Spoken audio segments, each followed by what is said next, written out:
Alright, mga kaplastic. And this is me again, Big Sue. Right back at it again with another Sergey Bin content. At isang babaero at gatas na gatas hanggang sa dugo na lumabas ang aking tatalakayin ngayong araw na ito o gabi sa inyong lugar. At ang tatalakayin po natin mga kaplastik ay yung tungkol kay Sergey Bin na tawag dito? Stress pretender mga kaplastik na kung saan ay talagang kahit kailan talaga pag sinabing content creator, social media influencer, vlogger, ay ubod talaga ng arte. Mas maarte pa sa mga artista mga kaplastik. Magalit na kayo sa magalit pero sa akin lang mga kaplastik. Most of the top question, bakit ninyo iniidolo yung tarantadong nila ng nakagaya ni Sergey Bin mga kaplastik? Pinapayaman ninyo ang pinaparangya ninyo ang mga buhay mga ganitong uri ng tao na kung saan ay gumagawa lang ng kabalbalan sa social media. Bukod sa katarantaduhang ginawa niya sa kanyang mga vlog kung paano niya tratuin ang mga kapatid niya o mga kabarkada niya, ay tuwan-tuwa kayong mga bobong nanonood sa kanya na para bagang anghel siya kung tignan nyo sa mga kaplastik. Para nyo na siyang Diyos at hindi nyo lingid sa kaalaman ninyo sa personal na buhay kung gaano kakupal ang taong ito mga kaplastik. Ba't ko nasabi? Ba't ko nasabi na tarantadong nila lang po yung iniidolo ninyong vlogger na dapat yan ay nabubura na sa social media? Una sa lahat mga kaplastik, ito po ang lumalabas sa chismis. Higit sa lahat ay namataan at mayroon nagpatotoo. Even ang mga dati niyang mga kakilala ay nagpost na rin po sa social media kung gaano kademonyo yung iniidolo niyong taong yan na si Sergey Bin mga kaplastik. Hindi ko alam kung bakit pinalaki ninyo ang platform ng taong yan. Tapos gumagawa lang pala ng kademonyoan sa personal na buhay. Awang-awa kayo sa mga pinagdadaanan na yan. Pero hindi ko alam kung bakit kayo naniniwala sa mga paandar nila sa social media na kung saan content creator nga eh. Social media influencer. Diba? Sorry to say sa mga nasasaktan pero hindi nyo pa talaga lubos na kilala yung taong yan. Maaring napapanood nyo siya sa mga random videos nila o sa mga sumusubaybay na patuloy pa rin na nabobobo sa mga naniniwalang taong katulad nito. Ay alam niyo na. 'Di ba? Alam niyo naman sa sarili niyo 'yan. Pinag-aaksayan niyo pa ng kuryente, data, internet at iba pa. At bakit niyo pinapalaw yung mga ganitong tao? Kung sa personal na buhay hindi niya maayos yung sarili niya. So panoorin natin kung ano yung mga kumakalat na chismis sa mga taong ito. Ito. Post ni Sergey Bin, para nga ba kay Elma?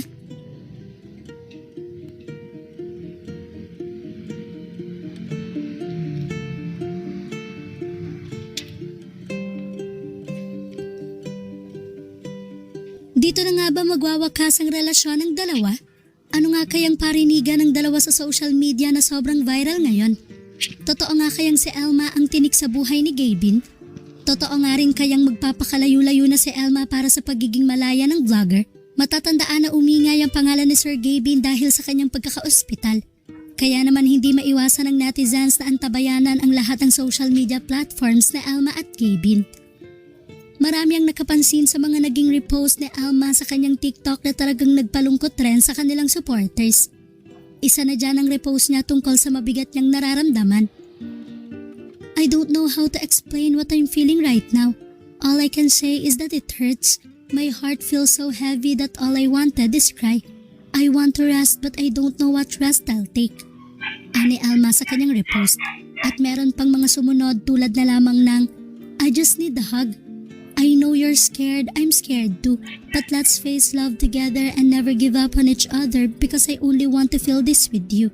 Yan ay ilang bahagi lamang ng repost ni Alma. Ngunit habang pinag-uusapan ng marami ang mga naunang naging pahayag at post ni Alma, isa namang repost ni Sir Gaby nang lalong nagpaisip sa mga netizens. Para ba ito sa nararanasan nilang dalawa ni Alma? Sa naturang video na kanyang nirepost, mapapansin ang mensahe na tila tumutukoy sa isang taong dumaranas ng matinding pagod hindi lamang sa pisikal kundi maging sa emosyonal na aspeto ng buhay. Ipinapakita ng naturang video ang isang taong punong-puno na ng iniisip, nalilito sa mga nangyayari sa kanyang paligid at tila hindi na alam kung paano haharapin ang iba't ibang problemang sabay-sabay na dumarating. Kaartehan mo Sa lang yan. unang repost sa Sir Gaby, marami talaga ang nag-comment na kanyang mga taga-suporta. Andito lang kami, Sir Gaby. Pagaling ka, intayin namin vlog mo, promise, ang lungkot pag wala ka. Andito lang po kami sa'yo, nagmamahal, marami po kami. Alam po naming napapagod ka. Pwede ka pong magpahinga, pero walang susuko. Andito lang po kami. Pwede ka Hi, naman Sir magpahinga Gaby, habang buhay. pagaling ka po. I know na kaya mo po yan. Hindi maiiwasan na magkaroon ng kanya-kanyang problema. Ang tanging dapat kapitan at pagkatiwalaan ay ang ating Panginoon. Get well soon, Sir Gaby. Dinamay pa yung Diyos. Mahilig talaga kayo mandamay ng Diyos na nananahimik sa langit no? Paniwalang paniwala yung mga netizens sa katangahan ng mga taong to. So, basahin natin yung comment, baka merong kumontra. Wala kaming pakialam dyan and that's my opinion. So, tama yan. Magandang opinion yun. Ang gastos kasi nila, ang vlog nila ay always about paggagastos. Parang luho laging inuuna. Halatang stress si Gavin sa pagsobra-sobra na mga kasama niya sa pag-swipe ng cards niya. Natutuwa mga kasama niya pag nakikita ang reaksyon ni Gavin na maiinis sa ginagastos nila. O di ba napaka-toxic ng kanilang pamilya? Tapos iniidolo niyo pa yung mga tarantadong nilalang na yan. At nagpapalo pa kayo, dapat yan, dinere-report nyo na yan Pinapa-take down nyo na yan. Wala namang kwenta yan. Ano bang sustansya na itututunan nyo sa mga ganyan tao? Sabi ni Mika, sabi nga daw ni Sir Gavin, di daw niya mabigay yung kasal na nais ni Ma'am Elma kasi may obligasyon pa siya. Kaya nakikipag-break daw si Sir noon last time. Siguro na pressure siguro si Sir Gavin kasi ngayon, pero for me, this time sarili naman nila siguro ang bigyan nila ng time kasi malalaki na naman sila. Allen for me lang bash, no bash. Baka hanap ni Sir Gaby na mga malakasang chicks. Absolutely, mga ka-plastic. So bakit natin nasabing babaero tong hindorotot na nilalang na ito na pilit iniidolo ng mga tangang Pilipino na pinapanood nyo pa yung mga walang kabuluhan at walang laman at wala kayong matututunan sa kanyang mga vlog, kada video, kada upload. So yun, baka sabihin na naman nila inggit ako. Inggit? Anong kainggit-inggit sa mga taong gumagawa ng kademonyoan sa pamilya nila? Di ba? Ayan, kinulam daw. Ang daming haka-haka ng ibang vlogger, kinulam, sinapian daw ng demonyo. Pero totoo, sinapian talaga ng demonyo yung idol nyo. So, base dito, ayan. Mayan na yan. Sabi nga ng ibang poser sabi, tanging kasing trip yan tapos pag nahuli malulungkot-lungkutan. Totoo naman Feeling pa victim. Kasi pag mayaman na, feeling niya kasi lahat ng babae kaya niyang bilhin. Parang si Rapi Tulfo. Nabibili niya yung mga Viva Max. Diba?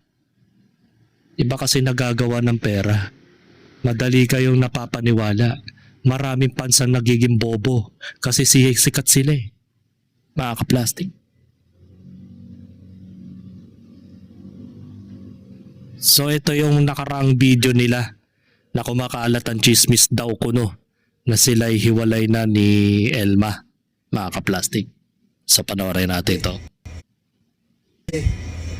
Ang daming haka-haka, ang daming nadadamay. Diba, sabi niya magpahinga kami. Sabi niyo magpahinga kami, tapos ang nangyari, nung nagpahinga kami, nung nawala ako, Nakahanap na. hiwalay na daw po kami. Guys, hindi po kami naghiwalay, okay? Hindi po kami naghiwalay. Isa pa, isa marami nadadamay. Isa, yung best friend ko, Si Karen. Diyos ko, yun daw yung reason ba't kami naghiwalay. Yung, Anak na. may anak asawa na po yun, tsaka, Diyos ko, nakita lang nila yung throwback picture. Picture lang dahil. Yun na daw. Okay? Tapos yung tropa ko din sa La Union. Feeling hindi apektado. Dang sa TikTok. Kung ano-ano lumalabas sa TikTok, may nakita rin na kumakain kami na marami, magkatabi lang kami. Hindi dahilan kung ba't kami nag-iwalay. Guys, hindi yun, tropa po yun. Tropa yun guys. Tropa po namin, alam po ni Elma yun. Kaya, pati si Mang Pao, yung sekretary po namin Pati dito. si Mumpo, Diyos, may asawa na yun. Diyos ko, may asawa po yung kasal po yun. Yung asawa po nung kaibigan po namin. Yeah. Bakit Narinig hindi sa mo amin, ba minsan pwedeng narinig kay kunin? Elsie, hindi lang naman sa akin, kay Kenneth, kay Bernel. Diyos ko guys, nakakahiya kaya kami, kinontak ko namin kagad sila. Kasi hiyang-hiya po kami. Actually, natatawa lang naman po sila sa mga nangyayari. Kaso nga lang, kami nakakahiya kasi hindi po nila alam na nadadamay.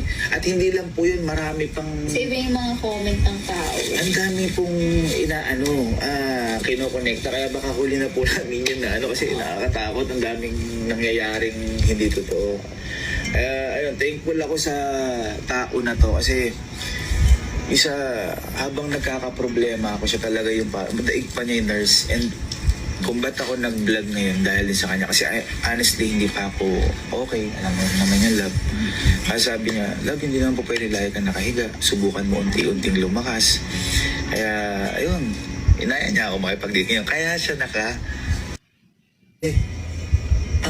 Naka. Diba? Halata namang mga reaksyon at mga mannerism ng mga idol ninyo. Halatang pinipilit na lang nilang i-claim na totoo yung mga sinasabi nila.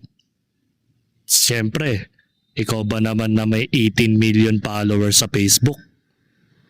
Masisira talaga yan. Diba? Masisira talaga yan. daming haka. O, paano niya ipapaliwanag itong to the point na nagsalita na si Elma dito sa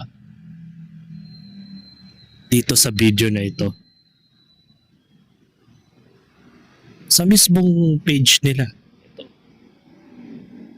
So ngayon mga Wait lang ha. So dito yun. Siya na yung tumayong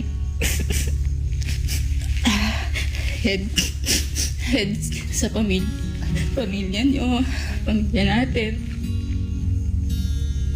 Sobrang saya niya na ginagawa yun, pero syempre at the same time sobrang lungkot niya kasi wala si Tito Eddie. Isa yun sa sobrang napapagod na siya araw-araw. Sabi niya, hindi niya alam kung ano pa yung kaka-excite niya bukas kasi ganun lang ulit yung mangyayari. Paulit-ulit na lang daw ganun, pero hindi siya pwedeng huminto kasi paano daw pag nagsakit kayo, paano si tita, paano yung mga taong papaligid sa kanya.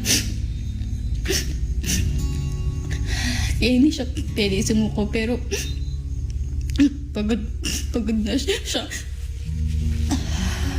Hindi na niya alam kung paano imomotivate yung sarili niya kahit simpleng bagay daw naiisip niya na palakihin. Yung mga bagay na sobrang simple, katulad nung sa amin. Akala niyo hindi kami nagkaaway o hindi kami nagkaaway. Kasi pinipili namin intindihin yung isa't isa, pero ang simpleng daw na paglilinis ko ng bahay niya, parang naiisip niya na mabigat siya.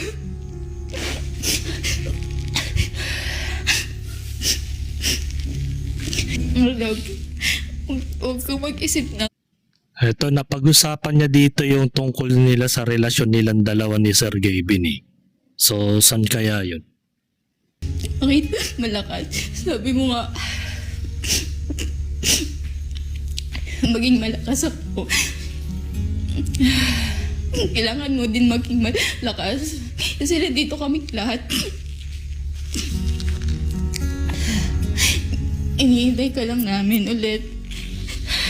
Natatakot siyang may iiwan. Naisip niya yung mga nangyari dati na yung mga umalis. Masama daw ba siyang tao?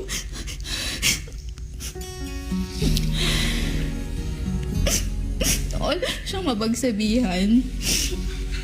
Ang ginagawa lang naman yung best niya. Hindi ba talaga siya masamang tao? Eh, yung mga recent content niya, matindi pa sa brutal eh. Di ba? Yun ang isipin niya. Kung ang layunin nila yung good vibes na content, sana naman hindi nakaka-harmful sa mga tao. Yun ang isipin niya. And that's the reason why kung bakit umaalis na yung mga tao sa kanyang buhay. Yun ang pinakamalinaw na paliwanag dun.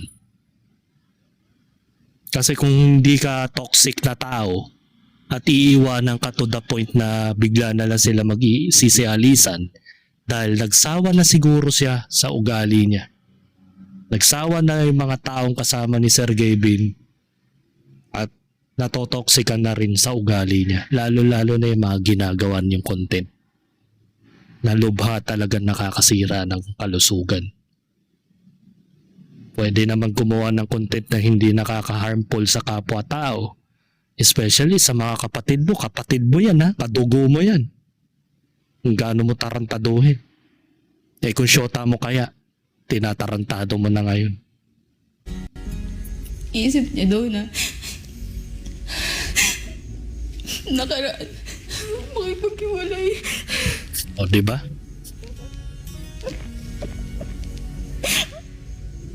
Kasi sobrang pressured siya sa nangyayari.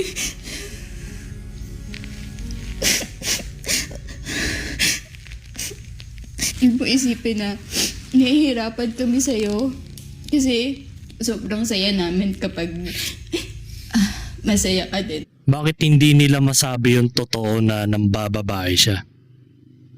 Kaya gusto na makipag-iwalay sa'yo. Diba? Napakahirap bang i-explain sa publiko? Habang nagsisinungaling kayo sa publiko, lalong nagpupumiyos yung mga taong bayan o yung mga tagahanga mo na ungkatin yung mga issue ninyo. Natural, public figure kayo. Dahil dyan mga kaplastik, kalat na ang kanilang kanilang katarantaduhan sa threads mga kaplastik. Yan. Kahit hindi ko na ipakita yung mga saves, makikita na dito. Ayan, daming resibo nakakakita. Trending daw. Oh. Post ni Jasmine Corpus, lumalabas din. Sige, pagtanggol nyo si Sergey Bin. Lumalabas din ang issue nila, matagal ko nang alam yan. Ayoko lang sa akin magsimula. Ngayon, malalaman ninyo kung bakit galit na galit kayo kay Sergey Bin at almost 2 years ko na yang binabash sa lahat ng post niya. Ako lang may kapatid na BF ni Ira Linzay Millares. Opo, totoo lahat yan. Ang kuya ko ay mahal na mahal yung babae na yan. Kaya pala nanlalamig ang babae kasi may nagpapainit na kay Sergey Bin mga kaplastik. Sobrang depressed ang inabot ng kuya ko sa kakaisip sa mga yan. Yung Macau nila, totoo yun. Kasama ni Gaby na mga magagaling na ex ng kuya ko, yung nagcha-challenge sila na aalis mag-isa. Kasama din ni Sergey Bin ng ex ang kuya ko. Nagbagyo si Sergey Bin mag-isa at LU. Magkasa din sila. At ang pinaka-latest na naalala niyo nung nag-shoot sila sa Hikari Products, Maagang umalis si Gavin sa kanila at pumunta sa Maynila para kitain yung babae. Naisabay lang niya yung pagbili ng bag na ireregalo kay Ma'am Elma. Napansin nyo na iniwan niya si Ogag kahit may sasakyan siya. Mas pinili niya yung sasakyang angkas. Hindi dahil late na siya sa shoot. Late siya kasi sinulit niya ang oras niya sa ex ng kuya ko. So sinulot pala no? Ng kuya ni Jasmine. Todo pabango pa siya at sinasabi niya na mabaho siya. Nagpapabango siya kasi kapit na kapit sa katawan niya ang pabango ni girl. Kaya masaya siya nung nakipagpalit ng damit. Halos hindi makapag-start ang shoot ang Hikari kakaantay dyan kay Gavin. Hindi ko naman gustong ibas din si Ma'am Elma kasi nababas ko siya kasi tanga siya. Matagal na niyang alam yan, mas pinili niya pang magpakamanhid, may pagsakay-sakay pa sa helicopter. LOL. Yung issue about sa house and lot at iPhone 17 at nagpondo si tatay ni girl during election. Totoo lahat yan. Isang beses dumalaw ng LU si Sir Gavin ang bahay nila ni ate girl parang piyesta sa dami ng pagkain. Matagal na yung issue ngayon, naiintindihan nyo ako, baka kabash kasi kuya ko ang niloloko nyo. Siyempre kapag ikaw lang ang lumalaban para sa kapatid mo at 18 million followers na bobo ni Sir Gavin ang kalaban mo dyan mga kaplastik. Napilit nilang ikinukubli na napakabuti ang demonyong Sir Gavin na yan. Nagsakit-sakitan na lang siya para masabing lalong mas umigting yung paniniwala ng mga bobong 18 million followers ni Sir Gavin, mga kaplastik. Diba? Hindi nyo alam kung gaano kakupal lang nilalang na yan. Tuwan-tuwa pa kayo. Ito pa, mga kaplastik. Mainit-init pa, grabe di nyo makita kung gaano kakonsentidor ang mga kasama ni Gavin sa bahay. Pinagpapraktisan pa si Elma na kung sakali gumawa ng kalokohan si Gavin o kaya naman umalis ng walang kaalam-alam si Elma, alam na niya ang gagawin ng mga kasama niya para lang mapagtakpan siya. Mind you, this video was 10 months ago lang. Halatang-halata naman sa body language ni Gavin yung tactics niya to test if yung loyal kasama niya sa bahay, if he did something wrong. O diba? Ito yung loyalty test, yung prank daw nila. Diba? Nakakaawa tong si Ate Elma.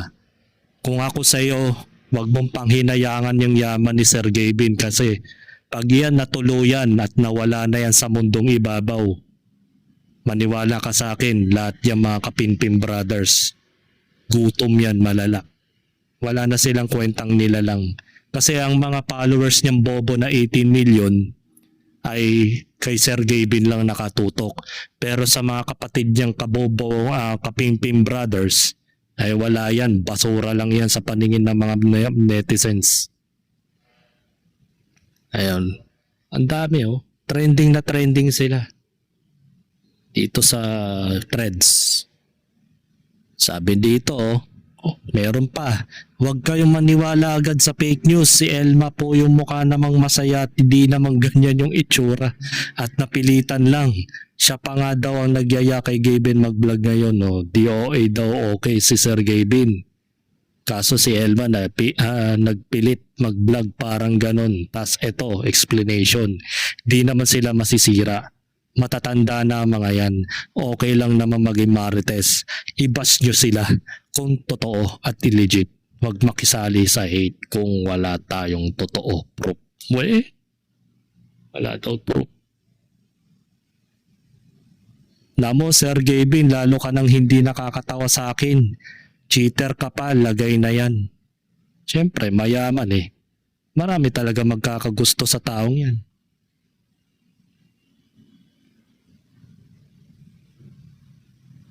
Eto.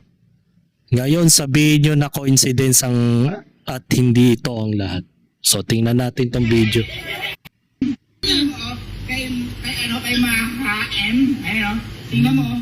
Uy, sumundain na kayo ka sa'yo.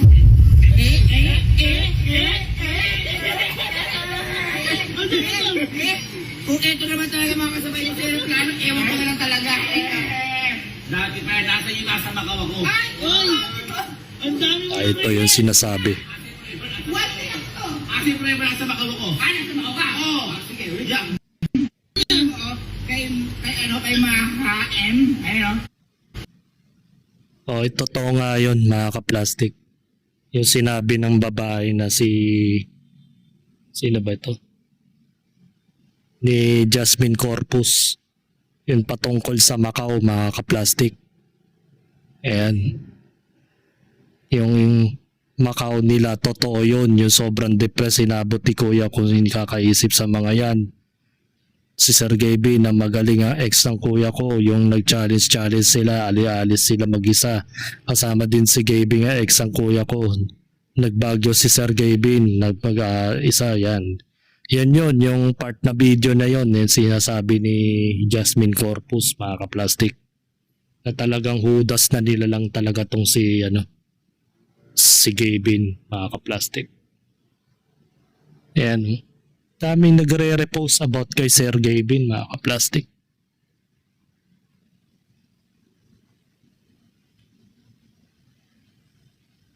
So ito, tingnan natin yung yung save natin. Saan na ba yun?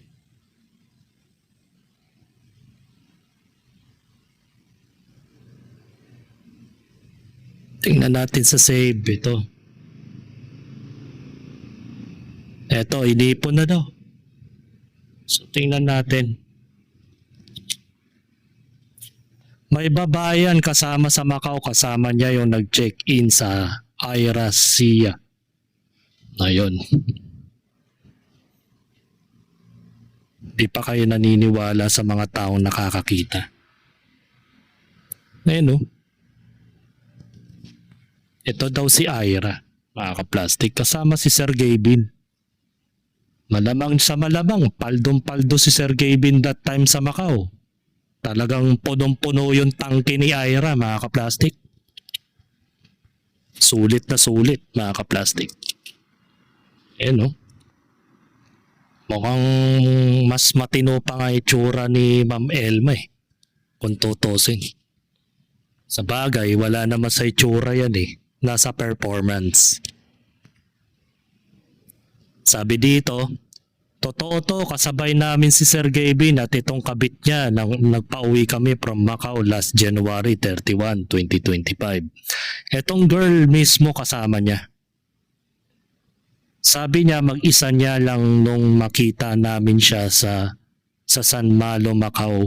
Pero pagkakita namin sa airport, magkasama sila sa check-in. Ang nangyari sa check-in counter sa airport, nagpunta mag-isa si Gavin pero tinawag yung ground crew kung sino yung kasama niya sa flight booking. Pagdating ng boarding gate, magkalayo sila pero pagsakay ng plane, magkatabi na ulit. Sila yung unang sumakay, yung girl.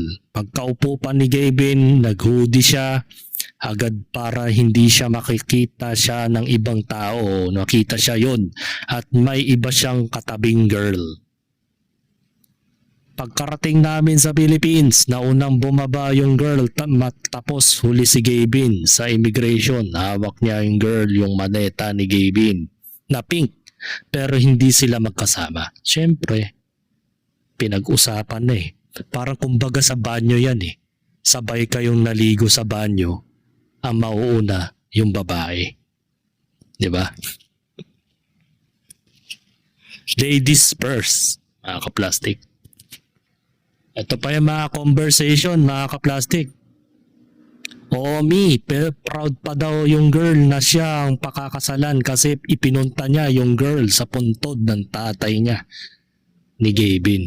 Ay, sakit na manghikan. 'Di ba? Yan ba yung iniidolo nyo mga kaplastic? 18 million followers. Magsimula na kayong mag-report sa channel nila. Oo daw, me. Yung kabit, grabe ang lala naman pala. Alam mo, sobrang invested ako kasi dahil kay Elma, naawa ko, ramdam mo yung sakit at bigat tapos totoo pala to. Proud yung girl kasi sabi niya pa niya, nagbigay ng pondo yung election si Sir Gavin para sa tatay niya. Ang sabi pa daw ay ni Gavin, kaya daw sila magsasama. Kaya Ate Elma dahil lang daw sa putol eh. Hello, since lumabas na din po ang issue ni Sir Gavin, I'm working po as Blank, isang airline na sinakyan ni Sir Gavin and ni Kabit. We were also shocked nung napansin namin na may kasama siyang girl. Sir Gavin checked in solo. Then after few minutes, a girl approached alone to check in then. Same they were business class po. Sa boarding gate na magka-call sila but they were seated apart from each other para di halata. That was his vlog na 24 hours in Taiwan ata. They were also seen arriving together po pero di sila lagi magkasama. Naglalakad para hindi halata. For us, baka tamang hinala lang kami. Pero when we retrieve kung sino boarding gate pagkakol, yun. Di halata po. For us, baka tamang hinala lang kami pero when we retrieve kung sino nag-book ng ticket ng speculating Kabit. Boom, email ni Guy po. If you will going to splook po this story, please pakialis na lang po ng name ko and yung description na blank blank. Ako si blank kasi baka maaalisan po ako ng work and we cannot disclose this kind of information. This deserves to be out also because I experienced the same thing, cheating. O diba? Ganun talaga ang tao kapag alam niyang cheater, nararamdaman niya talaga na na-cheat siya. Diba? Eto pa. Yung kaibigan ni girl nagsabi sa akin na patay daw si Gavin sa kay girl kaya di niya mapakasalan si Aya Elma. Yan ang masakit. Patot siya, na lang pipitsyogi na lang si Mami Elma. Wawa naman. Hindi napunta yung mana. Ngayon ata pinagpipestaan like chismis na daw din sa kanila pati yung pam daw nila pinag-uusapan na. Yan, karma na yan sila. Tapos kaya pala may repost si Elma na may mga bagay na siyang kinikimkim na hindi niya masabi sa iba. Lalabas din ang totoo. Sana palayain na lang niya si Elma. Kung ako naman talaga, may karapatan naman ako makipag-iwalay. Kung ako si Elma, hindi ko pang hinayangan ng yaman ni Sir Gavin na galing sa mali yung kanyang pagbablog. Hindi mo dapat pang hinayangan yung monetization ng kanyang Facebook page. At kung meron man silang negosyo, di ba? Huwag mong pang hinayangan yun, Mami Elma. Dahil balang araw, kung magkasal man kayo, di ka rin naman nirespetuhin yan ni Gavin, mga kaplastic. Hindi ka re-respetuhin yan 100%. Kung ngayon nga lang sa mga recent videos ninyo kung paano ka binaboy, kung paano ka tinarantado, yan ba matuturing bang asawa? Una daw si Kelsey pero di sila nag-work noon kaya tas next si Kenneth daw kapatid na Kalo may naganap pala pa daw sa kotse. Nakuhanan ng dashcam nang nakita ni Gavin doon na nagsimula na sinalo naman ni Gavin yung girl at ito ang pami.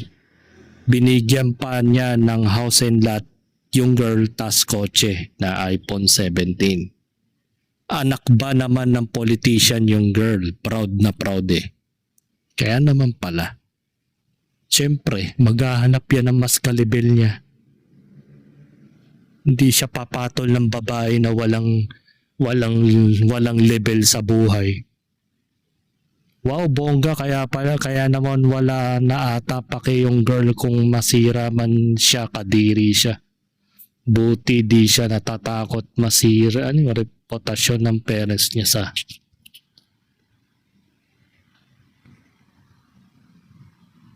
proud yung girl, tas sinabi pa niya na nagbigay ng pondo ng eleksyon si Sergey sa tatay.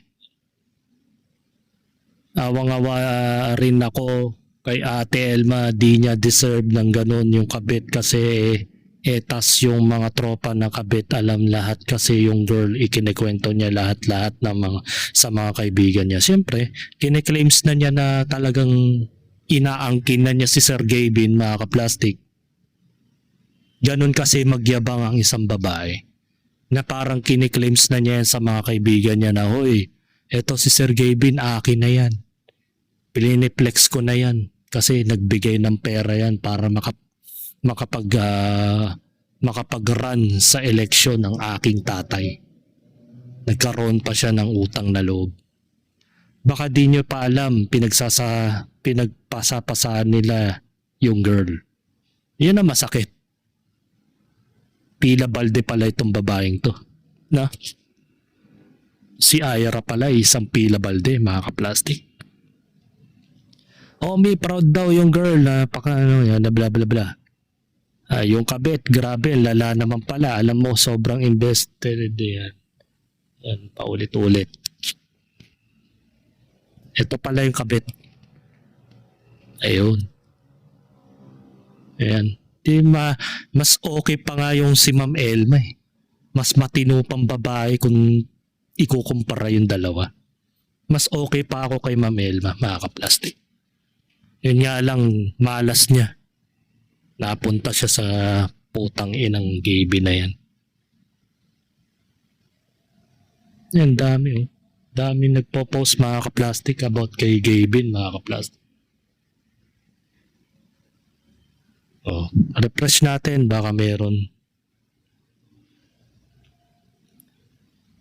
Eto, nagsalita na si Christian Albert Gasa, mga kaplastik. According to our very reliable source, wala na daw kabit si Sergey Bin. May naninira lang daw sa kanya. Jutay daw si Sergey Bin. 4.7 inches matigas na. Compare 100%. Lagi na lang kapag ito si Christian Albert Gasa, yung mga tinitira niyang vlogger, artista, kapag yung mga naghihiwalay, di ba? Lagi niyang kiniklaim yung 4.7 inches lang, matigas na. Alam mo kasi, mga kaplastik, hindi naman kasi yan sa size ng pagkalalaki. Binabase ang mga kababaihan. Kapag mayaman ka, kahit maliit yung ethics mo, mamahalin ka ng babae. Maraming maghahabol sa yung babae, mga kaplastik. 100%.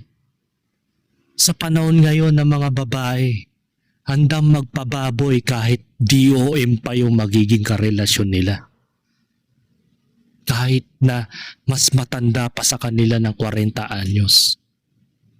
Ganun kadesperada ang mga babae sa panahon ngayon. Kaya nakakatawa. O ito pa. Si Gasa na nagsabi pwede tama ang post sa threads. Puro Sergey Bin na nasa... Ayan, according to a very reliable. Ayan, puro na lang sa Jutay daw 4.7. Hindi po kami naghiwalay, tropa ko din sila na Union, Ira, nung anong lumalabas. Yan yun sinasabi niya kanina. Yung pilit niya yung tinatanggi. Tropa daw niya si Ira. Hinahanap mo? Meron? Meron? Ano nga lang, wait lang kasi kaya mo ko sagutin, anak. wait lang ha. Ano Ayaw kasi mo yan? kasi ko sagutin eh. Oh. Par, ayan oh. Opa! Nasa airport! Nasa airport! Ang tagal na niya. One day ago! One day ago. Dito, isang Sir Gavin lang naman po kasabay namin sa airplano. Bound to Macau! Asa? Ayan o, plug ng Macau. Hindi, yung sabi ko yung papunta ko. Ayan o, Ayan nga! Ayan o, ayan o, ayan. Kuya, ngayon lang yan. One day ago kuya o, one day ago. So, hindi porkit matanda ka na, hindi ka na nagpapaalam ha. Oh! Kaya pa rin kita, kailangan mo magpaalam sa akin. Asan nga yung papunta ko man lang, yung papunta ko gano'n sa airplano. Baka nga nakarating. Ayan, ayan. Oh, saan? Saan? Ano, napakatagal mo Nagpalinis na ng tubo. Dami kasing... Hindi totoo yan. Nagpalinis ng tubo si Sir Gavin sa Macau, mga kaplastik. Para nga naman sulit na sulit yung tangke ni Ira, mga kaplastik. So yan, malinaw na malinaw, even ng mga kapamilya niya. Pinahiya siya sa harapan ng camera. Nagtatanga-tanga na lang si Sir Gavin pero halata sa mukha niya. Kung papapanood niyo sa video ito. Anak mo? Meron? Meron? Feeling hindi apektado pero sa totoo lang deep inside galit na yan. Diyan na nagsimula yung kanyang depression daw kuno. Ina yan, kaartehan mo bading. Wala kang sariling bayag. Hindi ko alam kung bakit may maraming naniniwala pa sa'yo. So hanggang dito na lang ang aking opinion and this is me again, Big Sue, lagi nagsasabing ang mga plastic at matagal mabulok dahil mga plastic ay toxic. Kaya, what's up mga ka-plastic? And this is Gambid, commentary video ng video live stream. Signing out. Alright. Mga ka-plastic, kung nagustuhan nyo ang aking video, isubscribe nyo lang ang aking channel. At the same time, i-hit nyo rin ang notification bell at yung all para ma-notify kayo sa aking susunod ko pang video sa aking YouTube channel. Maraming salamat po mga ka-plastic.